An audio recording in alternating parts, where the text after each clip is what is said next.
with me in New York this morning.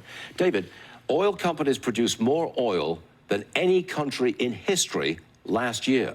And that's a fact. 13 million barrels a day for American producers per day all of last year. A record. Which oil stocks should I buy to take advantage of that? Hey, well, great to be with you here, Stuart. You know, I'm bullish on U.S. oil.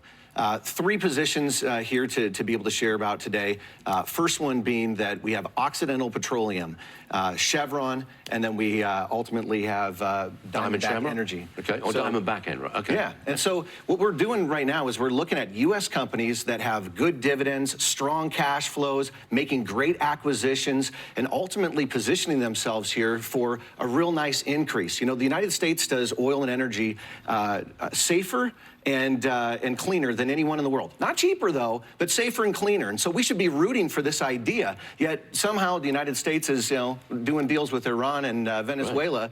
Right. And but will the price of oil continue to rise? Yeah, I do believe that we're going to see the price of oil rise, and I think that the CPI report is also in part telling us that. And so we even saw a 2-cent increase on oil yesterday. That's right. So you've got three oil companies that you would buy as of now and hold them for a while. That's right. Tell me about Bitcoin. It's been on a slide, 73 to 63.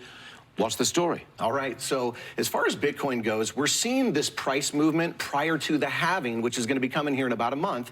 And so we've seen big upsides. Now we've seen some downsides. Now, for those that are new to crypto, 15% downside is a big deal. But when you actually pull back on the weekly, 15% downside is not a really big deal. It's actually more like down 20, down 40 that we're normally used to. And so I would just say this, we're not below the 50-day moving average. That would be at 58,000. That's what I'm looking for, is at a very bottom if things continue to slip, but I think that we are going to continue to progress forward from here. You would be a buyer. If it hits 58, 59, for example, you get in. I'm a buyer today because I believe that we're supposed to be buyers on the dips. Okay, got it. David Stryzewski, thanks for joining us. Thanks for being in New York. Pleasure's mine. Okay.